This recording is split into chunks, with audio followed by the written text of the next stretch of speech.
Welcome to Fast Fiction.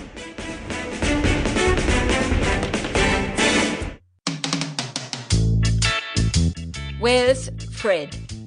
Mousetrap series. I know exactly when it was I got the idea to murder Fred, and where I was and what I was doing. It was the morning of our 25th wedding anniversary, February 14th, St. Valentine's Day. We were having a family picnic on the beach. I hate the beach. Always have. Well, since I've known Fred, but that's beginning to feel like a lifetime. True, I was dotty about him once. Thought the sun came out of his arse. Which it did in a way, because he was always on the beach sunning it. But, see, in those days, all I could see was his muscles, curly hair and suntan. All that went pretty fast, of course. By the time he was 30, he was overweight, nearly bald, and had a mouthful of dentures. Although the suntan was still there. Yeah, he used to be gorgeous, all right, and knew it. Mind you, I was no slouch in those days myself. I could bring the fellas in. White bikini with the top too small, long blonde hair, lots of bright lipstick and mascara. Oh, yes, I knew all the tricks. Oh, we were quite a team for a while, yeah. I guess we were pretty typical of the times. Both lived at home. I was at Southport and he was at the posh end of the strip in Surfer's Paradise. We dated every Friday and Saturday nights regular, with Sundays taken up with parading our stuff. Well, wherever there was a party. Stomping was the rage then. Over at Peter's playground at Currumbin. Normie Rowe and Little Patty would sing all the beach hits, and Fred and me would lead the kids in all the rave dances. Like most adolescents, our hormones were racing then. And when we got together, we really got together. In fact, Friday nights at the back of the flick saw more action than on the screen. Fred, stop it. And those long walks on the beach afterwards, well, we weren't there to study rock pools, that's for sure. Stop it, Fred. Oh, Fred. But we got caught. Or to be exact, I got pregnant. To be fair, Fred was pretty good. He didn't ditch me like some guys did when their girls got knocked up. True, he was a bit dim even then, and thought it proved he was a man. Wore a silly grin on his face till I told him he'd have to marry me. Of course, we tried to get rid of it. The kid, I mean, not the grin. That came off soon enough. We tried the gin in the hot bath routine, but it didn't work. And you know, I'm glad it didn't. I wouldn't swap my son Elvis for anything. Or his kiddie Prince. Mind you, there were times when young Elvis was a baby and bawling his head off that I'd have cheerfully thrown him into the ocean. That's when Fred joined the lifeguards. I didn't care because he was never much cop as a husband. But then, I don't think shotgun weddings bring out the best in any couple, do you? Anyway, living in a 2-bedroom cottage on a mechanic's wage was far from bliss. Our parents weren't sympathetic either. They took the attitude, "You've been lying on the proverbial bed, so now cop the consequences," which was fair enough under the circumstances, I suppose. So we struggled along as best we could, and of course within 5 years I'd got another 2 kiddies all screaming their blooming heads off. Like I said, as a bit of relief from all the noise and to get a bit of space, Fred used to escape to the beach whenever he could. And although I never much liked it, even then, I began to make good use of it myself too. After all, it's cheap and healthy entertainment for the kids. And with them playing happy enough, it gave me a bit of time to myself. I used to read a lot. To begin with, it was always romances. But then I found it made me depressed, learning about the kind of lives and lovers I could have had if I'd made real use of me blonde hair and big boobs. So I switched to mysteries. God, there are some clever writers around, let alone murderers. You have to have a real powerhouse of know-how to commit the perfect crime these days. There's medicines and metabolic rates, physiology and forensics, all that fancy stuff. It's real interesting. But back to Valentine's Day and my decision to kill Fred. Well, it didn't come to me all at once. It was more a gradual process, the opposite of peeling off layers of onion skins. I sort of put them on, one idea on top of another, so to speak.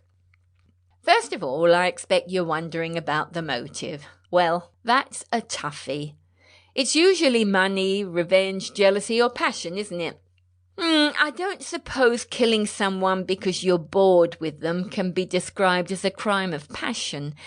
And I couldn't think of any woman who would look at him for me to get jealous. As for revenge, well, since he had been wearing bifocals, he could barely see me, let alone another woman. So I guess my motive would have to be money, or lack of it. Perhaps I'd better explain that in addition to the beach, Fred only had one other pleasure, or vice, whichever you want to call it. Though I don't expect a judge or jury would consider scratch-it tickets a vice, would they? But they can be a real problem, I can tell you, when you have a man like Fred who can't walk past a newsagent without buying one of the bloomin' things. Only $5 here and $5 there, but I tell you, it soon mounts up, enough to put the skids on the rent money most weeks. So there you have it. I wanted to kill my husband because he was fat and ugly and boring and crazy for the beach and scratch-it tickets. Not much of a motive, is it? But then, as I saw it, that was to my advantage. Anyway, as time went on and I warmed to the idea, I found a lot of other reasons. Little things, I admit, but Christ, when you got down to it, he was a real irritating little shit. Or a big one if you take in his size.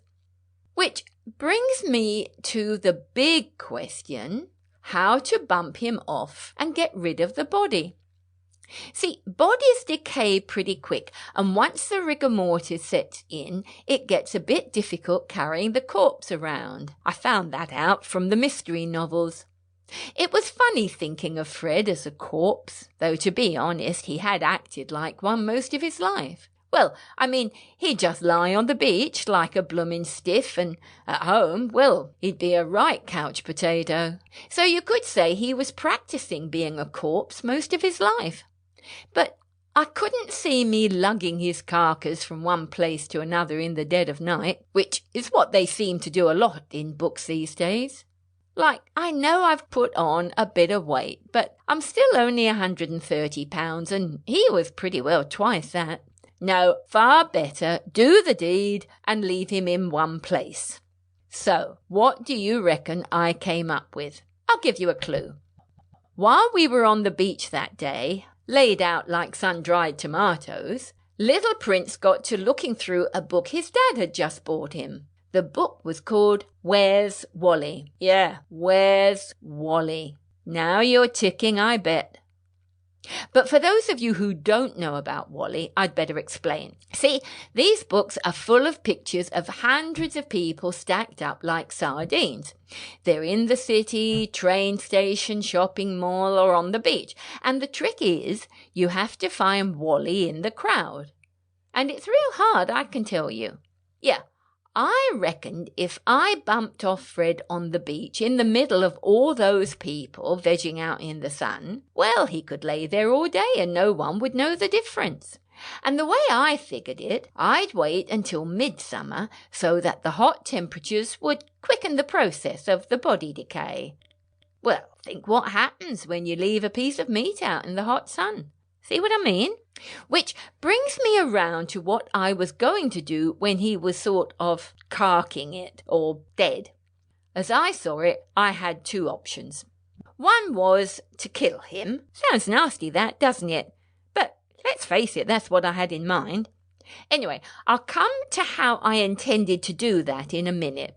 And then I was going to go off somewhere and create an alibi for myself. Or, alternatively, I could stay with his body to make sure it wasn't disturbed. There seemed to be advantages either way. In the first plan, I'd be pretty safe not to be connected with it, but there would be more chance that he could be found early and resuscitated or whatever it is they call it. In the second, I could protect him, or his corpse, so to speak, but took a chance as to whether or not I could make out I was somewhere else all day.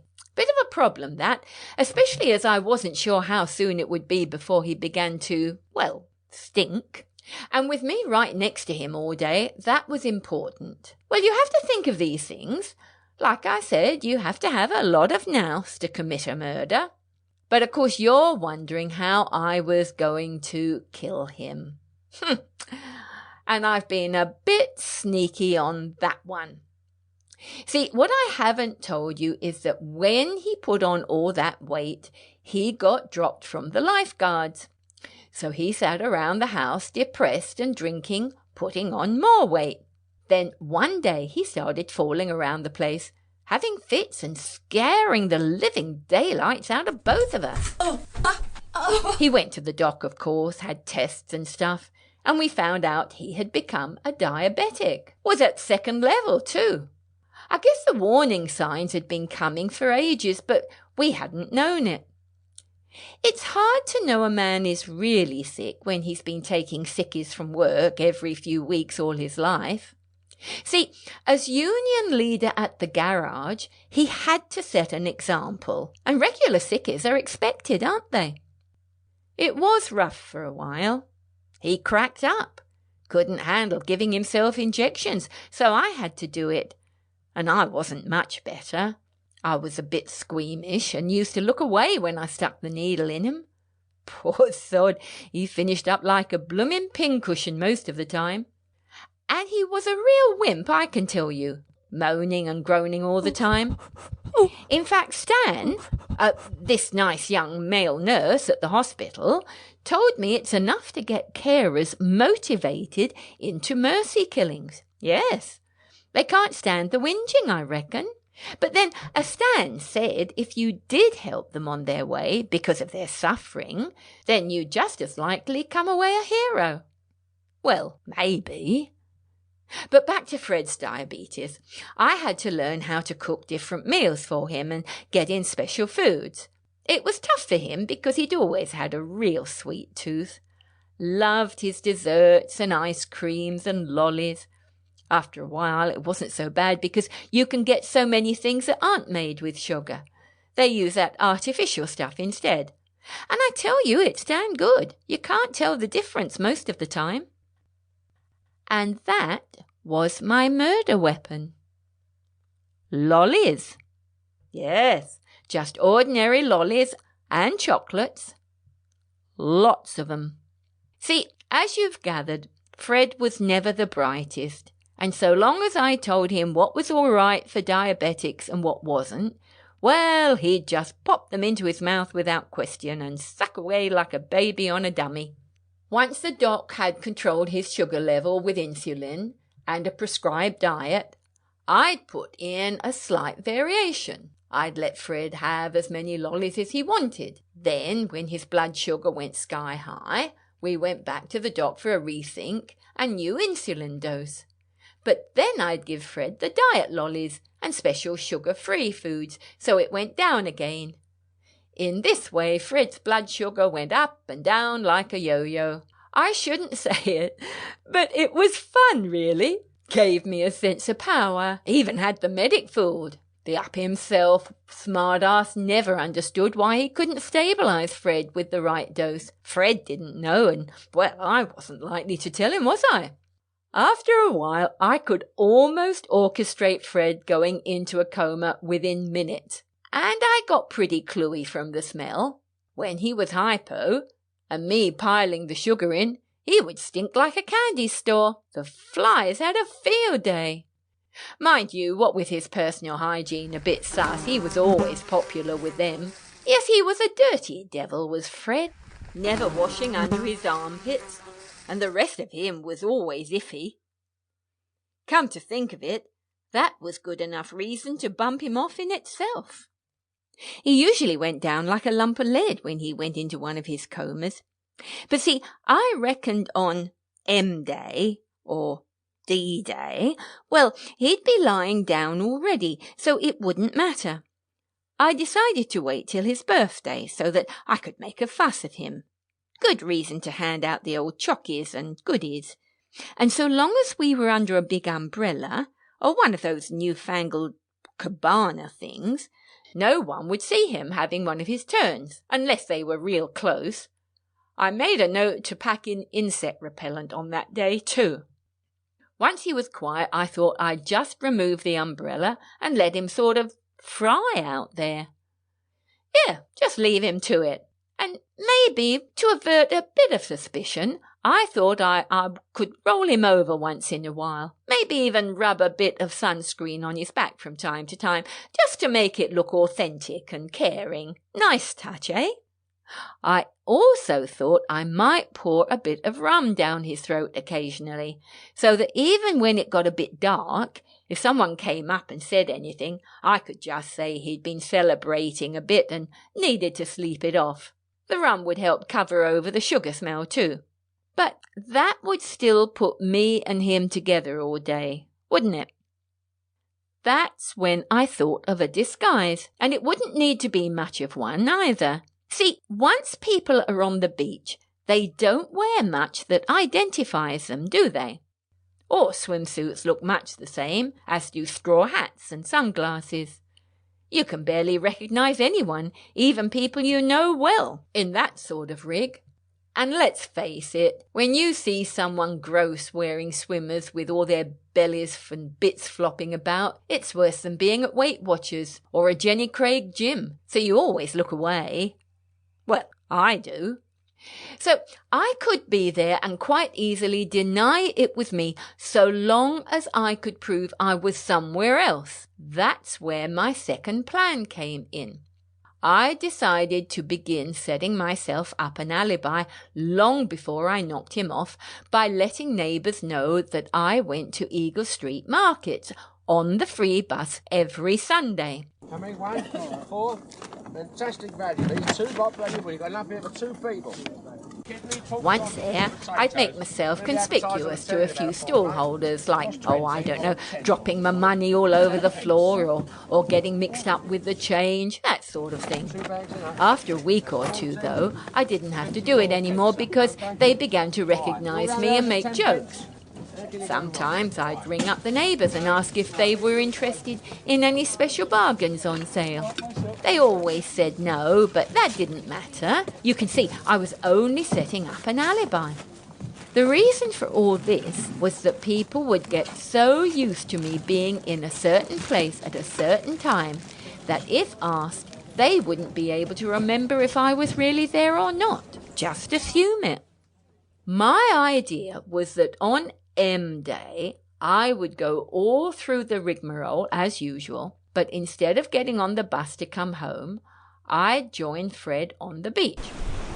I'd put on a disguise by changing into some snazzy beach clothes like a tart would wear. That's one good thing about being married to a drongo. He wouldn't notice the difference. I'd give him a special dose of insulin, feed him his lollies, and wait for him to cark it. Then I'd sit with him a bit longer, just in case some idiot wanted to talk to him, ask him the time or something. Then when he was stiffening up, I'd maybe pour the old rum over him, before making a few quick calls on the mobile, making out I was still in the city.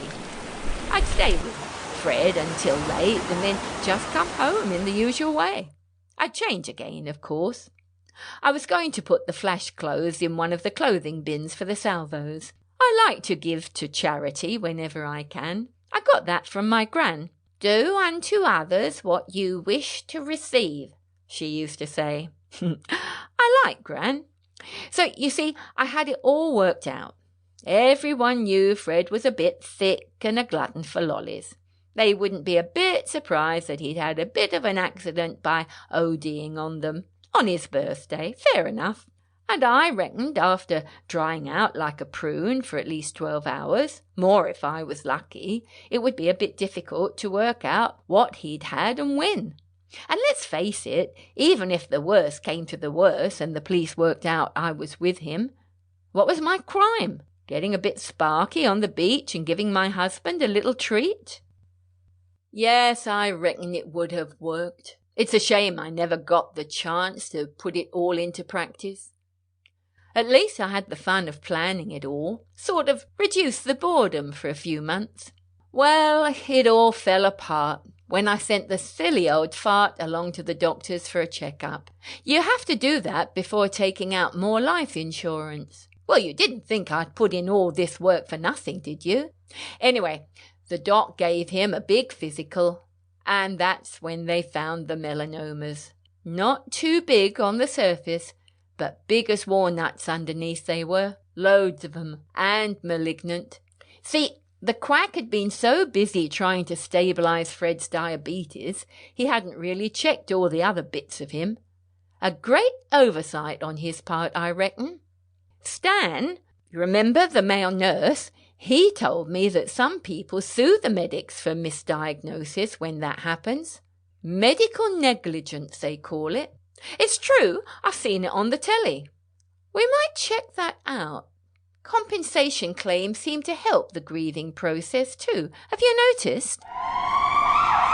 Anyway, they whipped Fred into hospital real quick, of course, and put him under the knife. But he was in pretty bad shape and never really recovered. Oh, he came around for a couple of hours and everyone thought he'd made it through, but then he took a real bad dive and bingo. It was a bit sad, really.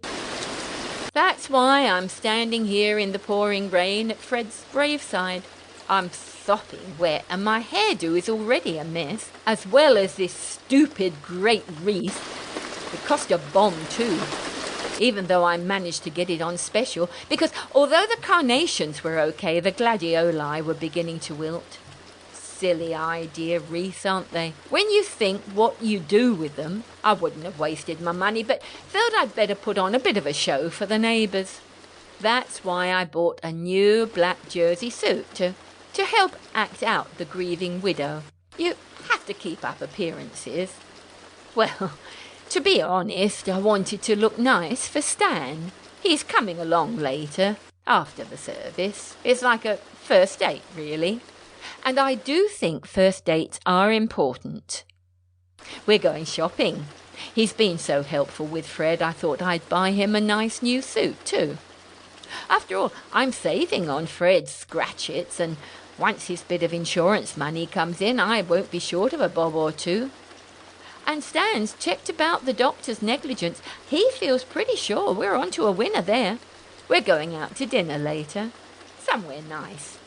But I'll have to watch what I eat because this suit is already a bit tight. Mind you, Stan says he knows a place where I can get lipo-sucked at a discount if I can get enough courage to have it done. Because, like I said, I'm a bit squeamish with needles. But on the whole, I mustn't grumble. After all, it wasn't real good for Fred either. All those tests, injections and nasty treatments. At least I can feel good that I brought a little pleasure to his final hours when he came round after the operation with the lovely chocolates I brought him. Yeah, just after the op, they let me in to see him. And it was so nice giving him a little treat like that. He was so grateful. Well, I reckoned it was the least I could do for the poor old bloke after what he'd been through. And like I said, he always did have a sweet tooth. You have been listening to Where's Fred from the Spouse Trap series. Written and narrated by Brianda Cross.